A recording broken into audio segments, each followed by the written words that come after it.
আজকের ভিডিওয়ে অনেক কিছু জানার আছে, শোনার আছে আর দেখার আছে। তোমরা যদি একটু সময় নিয়ে ধৈর্য ধরে দেখে নাও অনেক কিছু শিখে যাবে। আর যারা ফায়ার কেক বানাতে গিয়ে ভয় পাচ্ছ কিভাবে বানাবে, কিভাবে ফায়ার পেপার বসাবে, সম্পূর্ণ আমি এই ভিডিওর মধ্যে আলোচনা করেছি। প্লিজ ভিডিওটা স্কিপ না করে দেখো, বাড়িতে পারফেক্টভাবে একটা ফায়ার কেক বানাতে পারবে, নিজেদের বাড়ির যে কোনো অনুষ্ঠান কিংবা অর্ডার পূরণ করতে পারবে। দেখো এখানে আমি 4টে ডিম ভেঙে নেব। আমার কাছে 2 পাউন্ডের একটা রসমালাই কেকের অর্ডার এসেছিল, ফায়ার কেক যেন আমি বানিয়ে দেই, সেভাবেই উনি অর্ডারটা করেছিলেন। তো সেই অনুযায়ী আমি এখানে কেকটা বানিয়ে নিচ্ছি। কাস্টমার আমাকে আমার উপরই ছেড়ে দিয়েছিল ফ্লেভারটা, যে ম্যাডাম যেই ফ্লেভারটা ভালো হবে সব থেকে সেটাই আপনি বানিয়ে দেন। আমি ওনাকে রসমালাই কেকের কথাটাই বলেছিলাম, যেহেতু এই কেকটা মোস্ট পপুলার আমার হাতের, বিশেষ করে সেজন্যই। তো আমি কিভাবে বানাচ্ছি তোমরা দেখে নাও, তোমরাও কিন্তু বাড়িতে এইভাবে বানিও, সবাই খুব খুশি হবে তোমাদের কেক খেয়ে। দেখো স্টেপ বাই স্টেপ চিনিটা দিয়েছি, চিনিটা অবশ্যই কিন্তু আমি গুঁড়ো করে নিয়েছি আর একটু ভালোভাবে ফোমি ভাব করে নিতে হবে। এই পর্যায়ে তেল আর এসেন্সটা দিয়ে দিচ্ছি। তেল আর এসেন্স দেওয়ার পর কিন্তু বেশি সময় ধরে বিট করা যাবে না। আমি এখানে ভ্যানিলা এসেন্স আর রসমালাই এসেন্স দিয়ে দিচ্ছি। এখানে আমি 6 সেকেন্ডের জন্য মাত্র বিট করেছি। আর ফোমটা অবশ্যই 7 থেকে 8 মিনিটের মধ্যে রেডি করতে হবে, বেশি লেংদি করলে কিন্তু ফোম বসে যাবে। দেখো এখানে একটা স্ট্রেনারের মধ্যে আমি সমস্ত ময়দাটা ঢেলে নিয়েছি আর 3 থেকে 4 ধাপে আমি দেব, আর একটা হ্যান্ড উইক্স দিয়ে ধীরে ধীরে মাখিয়ে নেব। কখনোই তাড়াহুড়ো করবে না। ভিডিও একটু হয়তো এডিটিং করতে গিয়ে আমাকে ফাস্ট করতে হয়েছে, কিন্তু আমি খুবই ধীরে ধীরে এই ব্যাটারটা মাখিয়েছি, ময়দাটা খুবই ধীরে ধীরে ব্যাটারটার সাথে মাখিয়েছি। আমি বারবার এই কথাটা তোমাদের সাথে বলে থাকি, তোমরা কিন্তু এলোমেলো মাখাবে না, একই ডিরেকশানে তোমরা হাতটা ঘোরাবে আর মাখিয়ে নেবে। দেখো কত ভালোভাবে রেডি হয়ে গেছে আমার মিশ্রণটা। আমি আগে থেকে একটা অবশ্যই টিন রেডি করে রেখেছিলাম, 8 ইঞ্চির টিন, বাটার পেপার দিয়ে 2 পাউন্ডের একটু হাইটের কেক বানাবো। এটা যেহেতু একটা ফায়ার পেপার বসবে তাই কেকের হাইটটা যেন একটু উঁচু হয় সেদিকেও লক্ষ্য রাখবে। সমস্ত ব্যাটারটা আমি ঢেলে নিলাম, কেক টিনের মধ্যে বেক করে নিয়ে এসেছি। আমি ওটিজির মধ্যে বেক করেছি, তোমরা যারা গ্যাস ওভেনের মধ্যে বেক করবে তোমরা 35 থেকে 40 মিনিটের মধ্যেই বেক করবে। 35 মিনিটের মধ্যেই হয়ে যাবে আশা করছি। গ্যাসের ফ্লেমটা একেবারে সিমে রেখেই বেক করবে, আর ওভেনটা আগে কিন্তু প্রিহিট করতে ভুলবে না। দেখো কত সুন্দর নরম সফট একটা স্পঞ্জি কেক রেডি হয়ে গেছে। এরপর আমি তোমাদের লেয়ার কাট করেও দেখিয়ে দেবো, যাদের লেয়ার কাট করতে গিয়ে অসুবিধে হয়। আশা করছি তোমরা পারবে পারফেক্টভাবে লেয়ার কাট করতে। আর আমি সমস্ত কিছু উপকরণ ডেসক্রিপশান বক্সে দিয়ে দেবো গ্রাম হিসেবে, তোমাদের কোনো রকমের অসুবিধে হবে না। তোমরা দেখেও করে নিতে পারো, আগে ভিডিওটা দেখে নেবে, তারপরেই ডেসক্রিপশান দেখে জিনিসগুলো নিয়ে করে নেবে। আর সব সময় বেকিংয়ের ক্ষেত্রে গ্রাম হিসেবে জিনিস নেওয়ার চেষ্টা করবে। কাপের মেজারমেন্ট সব সময় এক হয় না।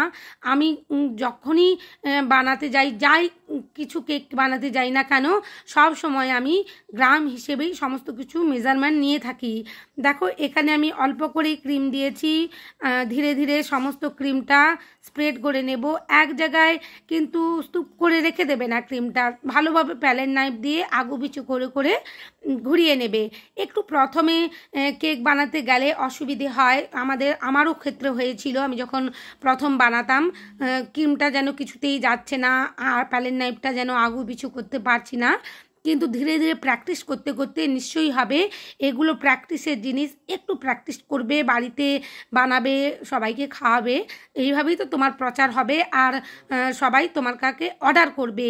প্রথমে প্রতিবেশী বা বাড়ির আশেপাশে আত্মীয় স্বজন সবাইকে দেবে বানিয়ে বানিয়ে, আর নিজেরও প্র্যাকটিস হয়ে যাবে। আমি যেভাবে করেছি সেগুলোই তোমাদের সাথে শেয়ার করছি কথাগুলো, আশা করছি তোমাদের উপকারে লাগবে।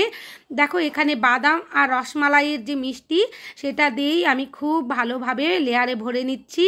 আর আমার এই কথাগুলো যদি তোমাদের ভালো লাগে, আমার এই কেকের ডেকোরেশান আর রেসিপি যদি তোমাদের উপকারে আসে, প্লিজ প্লিজ আমার চ্যানেলটা সাবস্ক্রাইব করো আর পাশে থাকা বেল আইকনটি ক্লিক করতে ভুলো না, যাতে সমস্ত ভিডিওর নোটিফিকেশান তোমাদের কাছে পৌঁছে যায়। লাইক শেয়ার কমেন্ট অবশ্যই করো বন্ধুরা, তোমাদের লাইক শেয়ার কমেন্ট আমাকে নতুন নতুন কাজ করতে উৎসাহিত করে। আর কোনো কাজ আমি করতে গেলে বা কোনো রেসিপি যখন আমি বানাতে যাই বারবার তোমাদের কথাই মনে হয় যে তোমাদের জন্য আমিও কিছু শিখছি আর আমিও কিছু করবার উৎসাহ পাচ্ছি। আর তোমরা সত্যি আমাকে উৎসাহ দিচ্ছ, আমার সাথে আছো, অনেক ধন্যবাদ, অনেক ভালোবাসা তোমাদেরকে। ধীরে ধীরে দেখো আমি কথা বলতে বলতে প্রত্যেকটা লেয়ারই খুব সুন্দরভাবে কমপ্লিট করে ফেললাম। তোমরা অবশ্যই ভিডিওটা দেখে বাড়িতে বানিও। এই সামনেই তো বিভিন্ন রকমের ফেস্টিভ্যাল আসছে, কালী পুজো, বাড়িতে অনেক আত্মীয় স্বজন আসবে বা আমরাও যাব রিলেটিভদের বাড়িতে, তখন অবশ্যই একটা বানিয়ে নিয়ে যেতে পারো। এই টিপসগুলো আমি তোমাদেরকে দিয়ে রাখছি। বা ভাইফোঁটার অনুষ্ঠানও হবে সামনেই, তোমরা ভাইফোঁটায় একটা এরকম ধরনের বড় করে একটা কেক বানালে সকলের কাছে উপস্থিত করলে দেখবে অনেকেই তোমার প্রশংসা করবে আর জানতে চাইবে তুমি কিভাবে বানিয়েছো। তুমি নিশ্চয়ই সবাইকে বলবে। আর সবসময় তো সবাই ফ্রিতে খাবে না, নিশ্চয়ই অর্ডার আসবে। যাদের কাছে এরকমভাবে অর্ডারের জন্য মনে করছো কিভাবে করবে, বা নতুন বন্ধু যারা কেক বানাতে গিয়ে ভাবছো যে আমার কাছে কিভাবে অর্ডার আসবে, এভাবেই তোমরা করতে থাকো। এই ধরনের ওকেশানগুলোতে কেক বানাও আর প্রেজেন্ট করো। আশা করছি কিছু না কিছু তোমাদের রেজাল্ট আসবে। আমি এভাবেই করেছিলাম, প্রথম 2 বছর আমার এভাবেই কেটেছে। তারপরেই ধীরে ধীরে আমার কাছে অর্ডারটা আসা শুরু হয়েছে। প্রথম 2 বছর আমিও এরকম কোনো আত্মীয় বাড়িতে গেলে নিয়ে যেতাম বানিয়ে, বা কোনো ওকেশান হলে আমি সেটা প্রেজেন্ট করতাম এই কেকটা আমার বানিয়ে। তো ওইভাবেই তোমাদের কাছেও অর্ডার আসবে আশা করছি। আমার এই ছোট ছোট টিপসগুলো আমি শেয়ার করছি তোমাদের সাথে, অন্য কোথাও কিন্তু এই ধরনের ছোট ছোট টিপসগুলো তোমরা পাবে না। আর যদি তোমাদের উপকারে লাগে লাইক করো। আমার যে সমস্ত বন্ধুদের আমার এই কেকের রেসিপি আর আমার এই ডিজাইন ডেকোরেশন পছন্দ হয় বা উপকারে আসে, অবশ্যই তোমরা সাবস্ক্রাইব করো, লাইক কমেন্ট করো। তোমরাও এই ধরনের একটা কেকের বিজনেস করতে পারবে আর বাড়ি থেকে হোম ডেলিভারি করতে পারবে। ধীরে ধীরে দেখো আমি এখানে ক্রিম দিয়ে কেকটা ফিনিশিং করে নিচ্ছি। অল্প ক্রিম দিয়ে আমি ফিনিশিং করব, কারণ আমি ক্রাম কোটিং করে ফ্রিজের মধ্যে রেখে দিয়েছিলাম 15 থেকে 20 মিনিটের জন্য। আমি সবসময় এই কথাটা বলে থাকি, কেক সবসময় তোমরা ফিনিশিং করার আগেই ক্রাম কোটিং করে ফ্রিজের মধ্যে 15 থেকে 20 মিনিট রেখে দেবে, তারপরেই ফিনিশিংটা করতে থাকবে। অল্প অল্প ক্রিম দিয়ে খুব সুন্দরভাবে একটা ফিনিশিং এসে যাবে, বেশি ক্রিম এখানে লাগবেও না। ধীরে ধীরে দেখো আমি ফিনিশিংটা করে নিয়েছি। আর ফায়ার কেকগুলো বানানোর সময় কিভাবে উপরের অংশের ডিজাইনটা করবে আর কিভাবে একটা নোজেল ব্যবহার করবে সেটাও আমি এখানে আলোচনা করেছি। বোর্ডটা আমি ক্লিনভাবে মুছে নিলাম। নিচের অংশ থেকে আমি একটা ডিজাইন করে নেব। 46 নোজেল ইউজ করেছি এখানে। ধীরে ধীরে আমি দেখো এখানে ছোট্ট ছোট্ট করে একটা ডিজাইন করে নিচ্ছি। এটা সম্পূর্ণরূপে একটা কাস্টমাইজ কেক ছিল। যিনি আমাকে অর্ডার করেছিলেন উনি আমাকে একটা ছবি পাঠিয়েছিলেন, সেই মতনই আমি বানিয়ে দিয়েছি। পুরোটাই হোয়াইট কালারের একটা কেকের ছবি ছিল।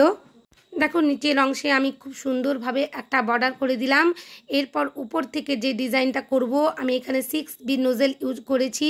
যে কোনো ধরনের একটা বড় তোমরা নোজেল ইউজ করতেই পারো।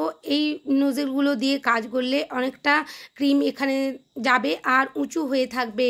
সবসময় ফায়ার কেকগুলো বানানোর সময় যেন একটু হাইট থাকে এটা মেনটেন্স করার চেষ্টা করবে, কারণ নিচের অংশে যে আমরা মেসেজটা লিখব বা যেটাই করি না কেন, চকলেট দিয়ে নাম লিখি, যাই করি না কেন, যেন একটু উঁচু থাকে। ফায়ার করার সময় যেন সেটার কোনো ক্ষতি না হয়। দেখো ধীরে ধীরে আমি 2টো স্টেপে এখানে ক্রিম দিয়ে ভরে নিচ্ছি একই রকমভাবে। আর এই ধরনের বড় নোজেলগুলো নেওয়ার কারণ হলো বেশি করে ক্রিম যাবে আর উঁচু হয়ে থাকবে।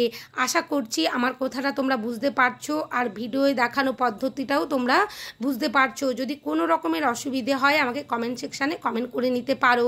দেখো উঁচু করে আমি একটা স্তূপের মতন করে নিয়েছি চারিদিক থেকে। অবশ্যই নোজেল দিয়েই ডিজাইনটা করেছি। আর নিচের মেসেজটা লেখার ছিল চকলেট দিয়ে। উনি বলেছিলেন যে হ্যাপি বার্থডে, আর যে নামটা পাঠিয়েছিলেন আরোহী, তো সেই অনুযায়ী উনি লিখে দিতে বলেছিলেন। আমি সেই অনুযায়ী লিখে দিয়েছি। আর ধীরে ধীরে অবশ্যই এই পর্যায়ে বসাবে। আর আমি ডেলিভারি দেওয়ার আগেই কিন্তু আমি এই নামটা বসিয়ে ফায়ার পেপারটা বসিয়েছিলাম। ফায়ার পেপারটা কখনোই আগে থেকে বসিয়ে ফ্রিজের মধ্যে রাখা যাবে না। দু রকমের ফায়ার পেপার পাওয়া যায়, একটা কম দামি আর একটা বেশি দামি। আমি যে ফায়ার পেপারটা ইউজ করেছিলাম এটা 45 থেকে 50 টাকা দাম নিয়েছিল। এক একটা প্যাকেটের মধ্যে মোড়া ছিল আর একটু অ্যালকোহল দেয়া ছিল, গন্ধ পাচ্ছিলাম যেন। কিন্তু আরেক রকমের আমি কিনে এনেছিলাম 30 টাকা দিয়ে, সেটা ভালো ছিল না, কারণ আমি বের করার সময় প্যাকেটেই দেখছিলাম ভেঙে যাচ্ছিল। আর যে কম দামি যে ফায়ার পেপারগুলো সেগুলো পুড়ে যায়, পুড়ে গিয়ে একটা কেমন রবারের মতন যে অ্যাশ থাকে সেই অ্যাশগুলো পড়তে থাকে কেকের উপর, আর কেকটা খাওয়ার সময় অসুবিধে হয়।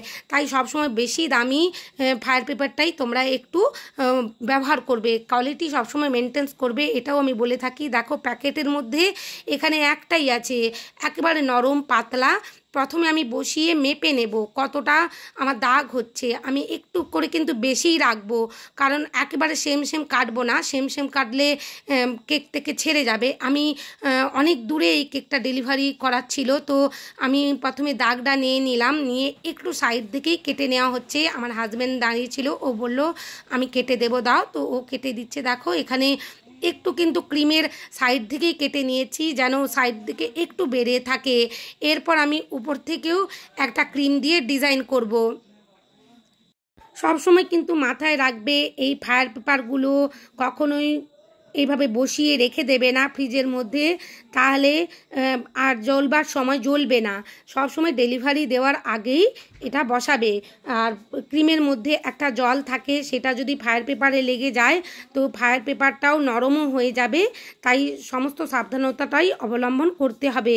দেখো ধীরে ধীরে এখানে আমি একটা ডিজাইন করে নিয়েছি, একটা পেন দিয়ে, যে স্কেচ পেনগুলো আমরা বিভিন্ন রকমের ছবি আঁকায় ব্যবহার করি। আর এখানে একদম একটা ছোট্ট নোজেল নিয়ে নিয়েছি 8 নম্বরের নূর 8, সেটা দিয়েই উপরের অংশে একটা ডিজাইন করে দিচ্ছি এস মতন। উনি যে পিকচারটা পাঠিয়েছিলেন কেকের এই রকমই ছিল। আশা করছি সমস্ত কিছু কোয়ারি তোমাদের ক্লিয়ার হয়েছে। যদি না হয়ে থাকে প্লিজ কমেন্ট করে আমাকে বলো, আমার যেটা জানার আমি বলে দিতে পারবো। দেখো এখানে ধীরে ধীরে আমার ডিজাইনটা হয়ে গেছে।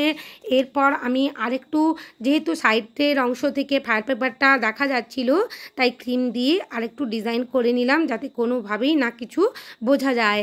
খুবই সুন্দর লাগছে দেখতে। তোমাদের যদি দেখতে ভালো লাগে প্লিজ লাইক শেয়ার কমেন্ট করো। আর চ্যানেলে নতুন বন্ধু হয়ে থাকলে চ্যানেলটা অবশ্যই সাবস্ক্রাইব করো। আর একটু ডেকোরেশনের জন্য আমি বাটারফ্লাই বসিয়ে দিয়েছি। ওনাদের কেকটা সত্যি খুবই পছন্দ হয়েছিল, রিভিউ এসেছিল। তোমরা সবাই খুব ভালো থেকো। তোমাদের অনেক ধন্যবাদ ভিডিও দেখার জন্য।